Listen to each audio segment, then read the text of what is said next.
There is an old, unforgiving proverb circulating within the deepest, most grueling corners of the fight game. It is profoundly difficult to wake up at 5 in the morning and run 10 miles in the freezing rain when you are sleeping in silk pajamas. Over the past few years, the entire combat sports ecosystem watched Francis Ngannou transcend the restrictive confines of the mixed martial arts cage. He shattered traditional promotional monopolies, crossed over into the squared circle, stood toe-to-toe with generational boxing royalty, and secured the kind of staggering, multi-generational wealth that most prize fighters only dare to dream of. He became a global icon, a heavy-hitting king walking among mortals, gracing red carpets and commanding 9-figure revenues. But the blinding glitz of the boxing ring and the immense comfort of massive paydays come with a hidden, deeply insidious cost. They threaten to soften the sharp, dangerous edges of the predator. Now, the king is descending from the mountain to return to his original, ruthless domain. Francis Ngannou is stepping back into the 4-ounce gloves, shedding the padded boxing shoes, and preparing to lock himself inside the Professional Fighters League smart cage against a man who represents the ultimate unglamorous trap, Philipe Lins. The mainstream media might not be treating this specific matchup with the same blinding global hype as a crossover boxing spectacle, but the sharpest, most educated minds in the sport understand the severe underlying danger of this exact scenario. Welcome inside the grueling, heavily fortified, and deeply strategic Las Vegas training camp of Francis Ngannou as he attempts to shed his boxing habits, overcome the ultimate hangover of success, and awaken the apex predator before it is far too late. We're acclimated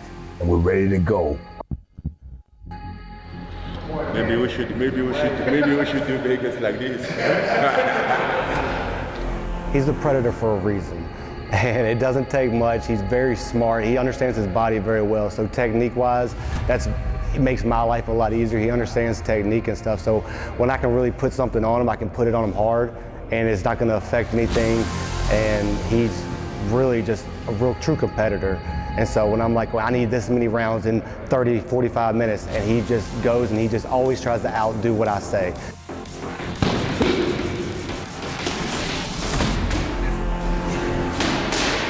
As long as the program for this camp, one of the biggest one was like to have a strong base, a strong stand, work on my quad to have a good stand. Also like work in order to like have a good footwork, which include like all the low body workout, the movement and everything, the cardio conditioning. Allez, bien. Voilà, on sort de l'axe. Oui, oui. Allez, 5 secondes. 5. Allez, 2, 1, relâche. On se déplace, c'est ça, on sort de l'axe.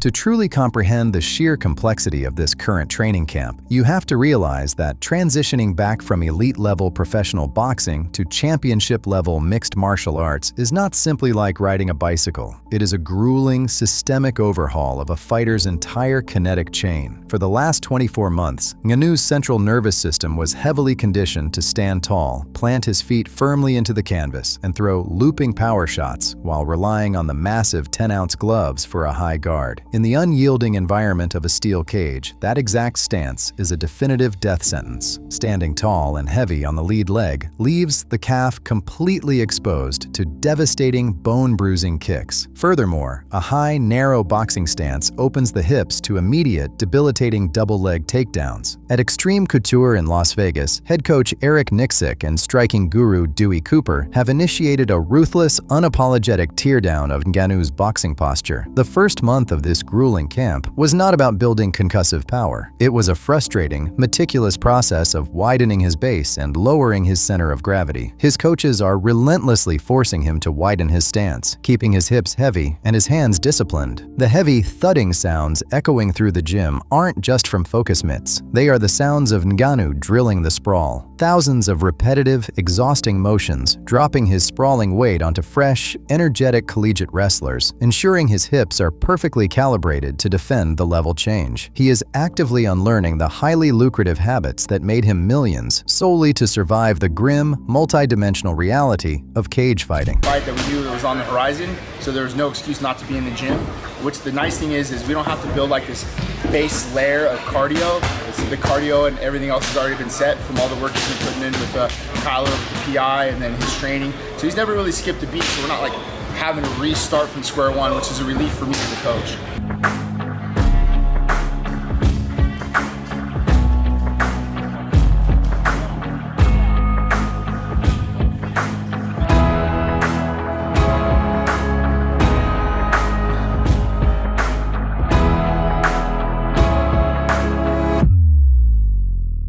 This systemic, mechanical overhaul is entirely necessary because of the specific, unique threat standing across the cage from him. Philipe Lins is not a flashy, trash-talking superstar who will carelessly rush into a wild, undisciplined brawl. He is a hardened, battle-tested Brazilian veteran, a former PFL heavyweight tournament champion, and a legitimate Brazilian jiu-jitsu black belt who thrives in the grueling, suffocating mud of a long, drawn-out fight. Lins possesses a granite chin, incredibly heavy hands, and a distinct lack of fear regarding Ngannou's aura. He is the archetypal trap opponent.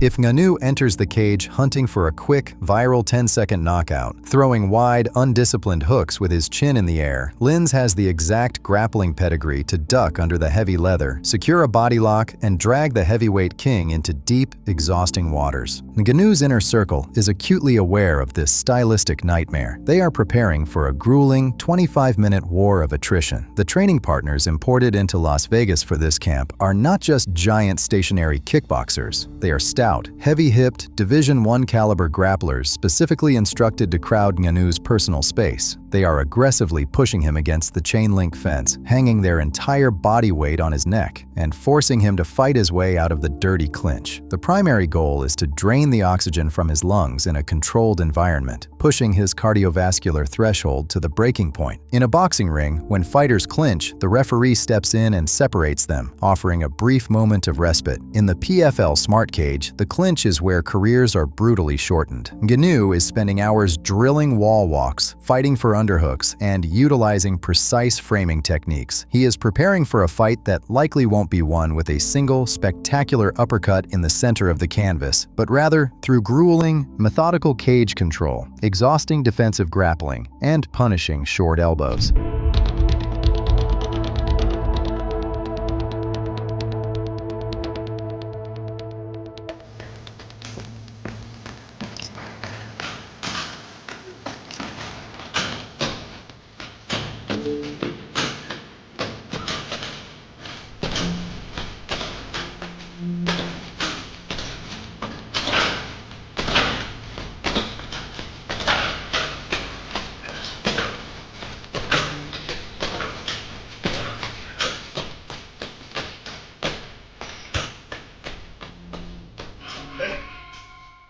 When you're hitting the bag, right? I see you hitting the when you walk. I want you to do like this and doing this. Boom, boom, boom, boom. And keep for boom, boom, boom, boom. How long you can do that? 1, 2, 1, 2, 1, 2.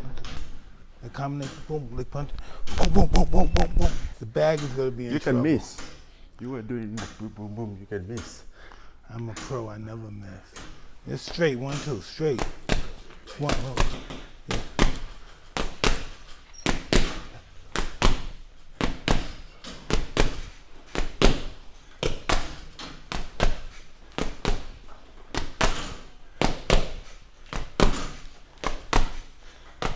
Get closer to the bag. Jab, get closer. Huh? Closer? Jab, when jab, you go boom, boom. Punch through the bag.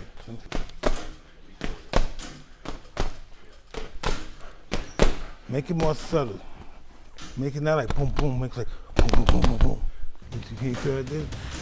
Boom, boom, boom, boom, boom. Beyond the structural and mechanical transformation, the most significant battle taking place inside this training camp is entirely psychological. Francis Ngannou has already achieved his ultimate, lifelong goal. He walked away from the grueling sand mines of Cameroon, conquered the UFC heavyweight division, fought the corporate establishment for his freedom, and won the ultimate prize. He has secured his family's future for generations. He has nothing left to prove to the critics, the promoters, or the fans. This raises a terrifying, unspoken question that his coaches must confront every single morning. Where does the hunger come from now? How do you motivate a man who has already reached the absolute pinnacle of the mountain to embrace the grueling, painful, deeply uncomfortable reality of an MMA fight camp? To combat this creeping, insidious complacency, Eric Nicksick has deliberately cultivated an atmosphere of intense, uncomfortable accountability inside the walls of Xtreme Couture. There is no VIP treatment for the lineal heavyweight champion. When Ngannou walks through those gym doors, the luxury cars and the designer clothes are left in the parking lot. He is treated like any other hungry, desperate contender scraping for a paycheck. The sparring sessions are authentic, unsimulated battles. If Ngannou drops his hands, shows fatigue, or takes a round off, his training partners are explicitly instructed to capitalize and punish the mistake. He is constantly reminded of his roots, grounded by the gritty, unglamorous nature of the Las Vegas wrestling mats. The coaching staff is intentionally pushing his buttons, challenging his ego, and demanding technical perfection. They are deliberately stoking the dying embers of the old Francis, the destitute, hungry fighter who fought as if his literal survival depended on the outcome of the next exchange.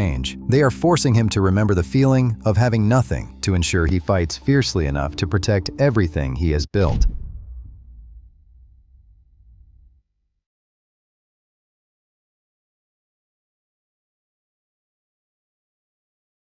Today's the first real day at camp.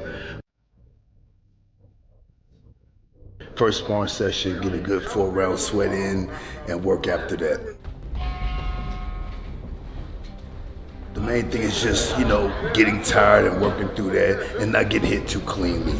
Rule of thumb, it takes 3 to 4 sparring sessions before you really start feeling it. So we just don't want him to get hit too much and keep a level of defensive integrity and everything will be good. Hey.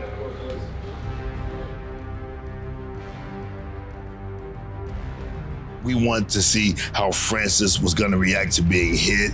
We want to see Francis sparring guys a little taller and bigger than he is. Rarely has he fought anyone bigger than him. He's normally the big guy with the reach and the strength and all of that. So we don't want to waste any time. We got into it and we're seeing the progressions since. This deep psychological grounding is paired with a profound, calculated evolution in his striking arsenal. While his legendary, earth-shattering punching power remains his ultimate equalizer, relying solely on his hands is a massive tactical liability against a seasoned, durable veteran like Lins. Dewey Cooper is diligently expanding Ngannou's offensive toolkit, focusing heavily on integrating devastating, fight-ending leg kicks and slicing elbows in tight spaces. Ngannou is systematically learning to disguise his power. Instead of blatantly headhunting and loading up the right hand, he is targeting the lead leg, aiming to systematically dismantle Lins' mobility from the ground up. By brutally chopping down the foundation, he prevents Lins from effectively changing levels, generating power, and shooting for desperate takedowns. The padwork sequences have become intricate, multi-layered traps. Ngannou is drilling combinations that start with a deceptive, probing jab to blind the opponent, force them to raise a high guard, and finish with a concussive roundhouse kick to the exposed ribs or the trailing leg. He is learning to utilize his monumental size and physical presence not just for explosive, chaotic bursts, but to surgically dictate the geography of the cage. Every step, every feint, and every subtle angle change is calculated to herd Lins toward the fence, cutting off his lateral escape routes and trapping him directly in the crosshairs of the heaviest hands in combat sports history.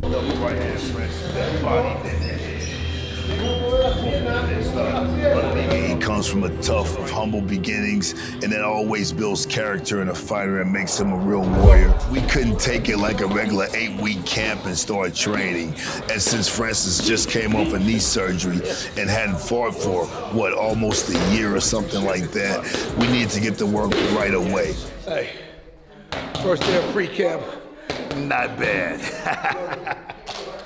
Francis is also a rare type of athlete because of that good old-fashioned power. But it's not just power, guys. Timing and power can overcome all those other attributes. techniques today? Just for a couple rounds. Give me a little break. Jabs working. This poor man's getting fucking beat up every day. I'll just run through the jab series. He's trying to hit me hard. My body feel okay though, okay. What we're doing right now is just technical stuff. We're looking for better balance, better technical application. Is what we're doing. The pre-camp before the real camp starts, we want to get those techniques lined up. So we're doing a lot of application work. We're not bringing spar partners in, nothing like that. We're working hip, everything, recalling, great balance, positioning, that sort of thing. Well, I feel that we're starting to see, an uplift or an incline in the technique. If you compare last Monday, which was our first day, from this Monday, the techniques are definitely sharper, and he's hitting way harder already. Boom. Make sure he does what he does. Does that, yeah. Yes, sir. You ain't do that in the bad. I didn't think you know how to do that. Come on.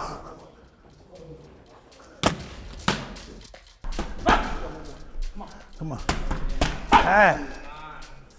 Woo, you're doing a good job, brother. Doing a good job. No, let's just try and do the jab liver over first.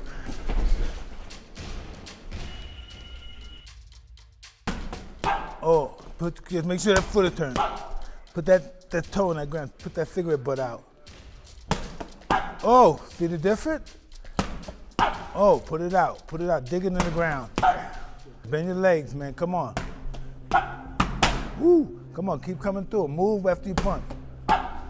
Move. Pop around, man. Move. Hey, yeah! Come on, do it again. Oh, put your whole body, it's everything. Dead. Put it in him. Oh.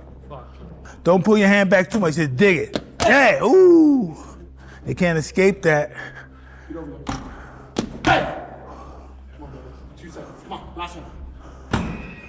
Ah! Ooh, I like that. Come on, walk around. Gotta walk, brother. Gotta get some walking in, man. This is what fighting's about.